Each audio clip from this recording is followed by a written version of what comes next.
माया की वस्तु और माया के संबंध बिल्कुल झूठे हैं, मिथ्या हैं, देखने भर को हैं। दिन रात उसी में हम रम रहे हैं, उसी को सच्चा मान रहे हैं। हमारी अपनी ज्योत का हमें पता नहीं। हालांकि ये सारे संबंध जो माने हैं या बनाए हैं वो उस ज्योत की सत्ता से ही माने जाते और बनाए जाते हैं। फिर भी उस ज्योत का, उस सच्चिदानंद साक्षी परमेश्वर स्वभाव का पता तक नहीं है। क्यों नहीं है कि मृत्यु धर्मा शरीर पर दया बहुत करते हैं, मृत्यु धर्मा शरीर में प्रीति बहुत करते हैं, मृत्यु धर्मा शरीर को ही मैं मानने की अंधकारमय अज्ञानतामय वृत्तियों के साथ हम जुड़ जाते हैं। मृत्यु धर्मा शरीर पर दया ना करो। इससे जो जैसा काम लेना है, जैसी यात्रा करना है, कराना है, इसे करवा लो। इसको मजा दिलाकर अपने को सजा की खाई में मत फेंको। ज्योत से ज्योत जगाओ। भगवान कहते हैं ज्योतिषाम अपि तद ज्योति तमसा परमुच्यते। और मैं आत्मा ज्योतियों का ज्योति हूँ। सूरज, चंदा, अग्नि ज्योति है, लेकिन उसको देखने के लिए नेत्र ज्योति है। नेत्र ज्योति ठीक देखती कि नहीं देखती उसको जानने के लिए मनः ज्योति है। ऐसे ही शब्द ज्योति है। आवाज किसका है? फलाने का है। किधर से आ रहा है? उधर से आ रहा है। शब्द ज्योति। रसना में रस ज्योति है, खट्टा है, खारा है, तुरा है, मीठा है। नासिका में गंध ज्योति है। ये सारी ज्योतियां मनः ज्योति से प्रकाशित होती है और इन्हीं ज्योतियों के द्वारा बाहर की वस्तुओं की पहचान होती है। सभी करण बदलने पर भी जो आत्म ज्योति नहीं बदलती, सभी अवस्थाओं के बदलने पर भी आत्म ज्योति नहीं बदलती, उस ज्योत में जगे हुए पुरुषों को आत्म साक्षात्कारी कहा जाता है। जाती है ज्योत से ज्योत जगाओ सतगुरु, मेरा अंतर तिमिर मिटाओ। भीतर का अज्ञान, बाहर का अंधेरा तो सूरज रोज मिटाता है।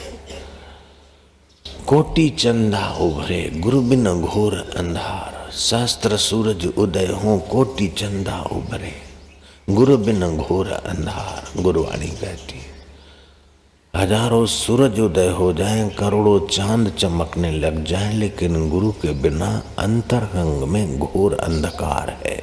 जहाँ हम है वहाँ अंधेरा है, जहाँ शरीर है वहाँ शरीर का प्रकाश थोड़ा बहुत मिलता है।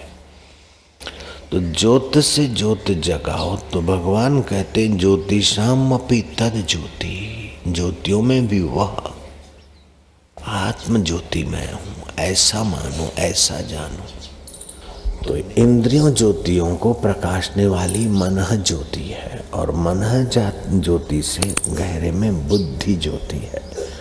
इंद्रियां ठीक देखती कि नहीं देखती, ठीक सुनती कि नहीं सुनती, उसको मनः ज्योति जानती। मनः ज्योति को मेरा मन ठीक है कि नहीं उसका निश्चय बुद्धि ज्योति करती। मेरी बुद्धि सठिया गई है, मारी गई, अथवा मेरी बुद्धि सही है, ठीक है, उसको जानने वाला वह जीवात्मा ज्योति है। और जीवात्मा मेरा घबरा रहा है, मेरा जी घबरा रहा है, मेरा जी संतुष्ट है। मैं जीव हूँ, मैं नन्हा हूँ, मैं किशोर हूँ, मैं बूढ़ा हूँ, मैं जवान हूँ। ये अंतःकरण से जुड़कर वो चैतन्य जब जीने की इच्छा करता है तो उसका नाम जीव पड़ता है तो वो आत्म ज्योति, लेकिन ये जीव ज्योति हुई। अब जीव ज्योति को ज्योत से ज्योत जगाओ। जैसे पानी के बर्तन में चांद दिखता है तो दिखने वाला चांद बर्तन के साथ जुड़ गया।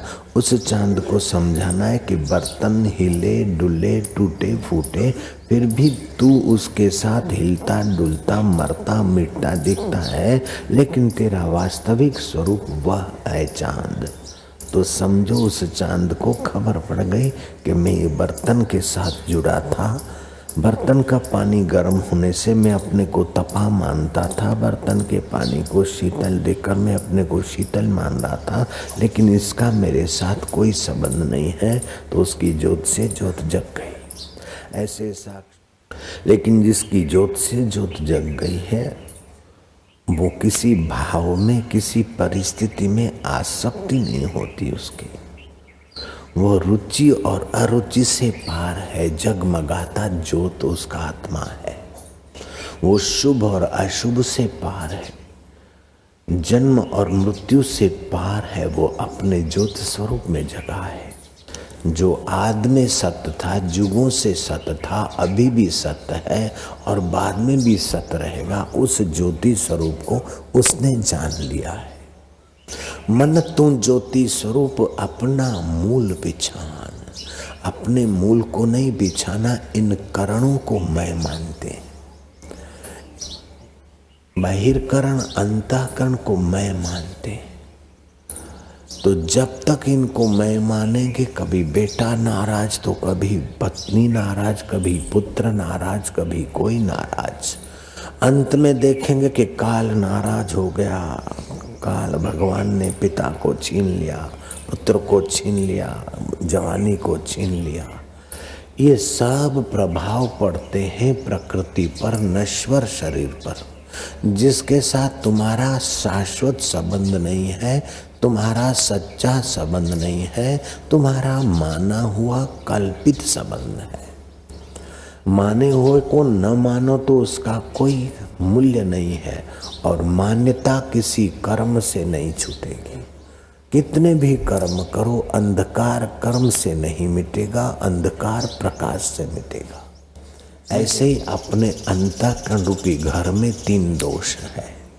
मल माना वासनाएं, जो आए खा के मजा लो, जो आए भोग के मजा लो, फिर वही मजा सजा के रूप में आ जाता है। तो ये वासना है। तो तमाम वासनाओं को, अशुभ वासनाओं को मिटाने के लिए शुभ कर्म करो। अशुभ चिंतन को मिटाने के लिए शुभ चिंतन करो। मूर्ख हृदय न चेत, यद्यपि गुरु मिले ही बिरंची सम। जो पाप कर्म की वासना है उसको पुण्य में बदल दो, ताकि फुर्सत ही न मिले पाप करने की। तो जो ये गंदगी है वो बुहारी से निकलेगी, कीचड़ है तो पानी से निकलेगा। ऐसे ही अंतःकरण के दोषों को, मल को निर्मल कर्मों से निकाले, और अंतःकरण की चंचलता को एकाग्रता से, ध्यान से मिटाएं, और अंतःकरण के अज्ञान को आत्मज्ञान से मिटाएं। बस 3 काम करने हैं। पाप संस्कारों को पुण्य में रत रहे, और पुण्य का फल भोगने की वासना ना करें। मैंने ये पुण्य किया, मुझे ये मिले, तो फिर वो वासना बढ़ेगी। ईश्वर अर्पण बुद्धि से, तत्परता से शुभ कर्म करें। दायां हाथ करे तो बाएं को पता न चले। इस तरीके से अशुभ को मिटाने के लिए शुभ में लगे। चंचलता को मिटाने के लिए ध्यान जरूरी, लेकिन अज्ञान को मिटाने के लिए ज्ञान की आवश्यकता है, ज्योत की जरूरत है। तो जला हुआ दिया हजारों अनजले दियों को जला सकता है। जले हुए दिए का कुछ नहीं बिगड़ता, और अनजले दियों को जगमगाने का अवसर आता है। बाहर के दिए तो एक बार जगमगाए, फिर हवा लगी या तेल खत्म हुआ तो बुझ जाते, लेकिन ये आत्म ज्योत एक बार जगती है तो मौत का बाप भी उसे नहीं मिटा सकता। ज्योत से ज्योत जगा।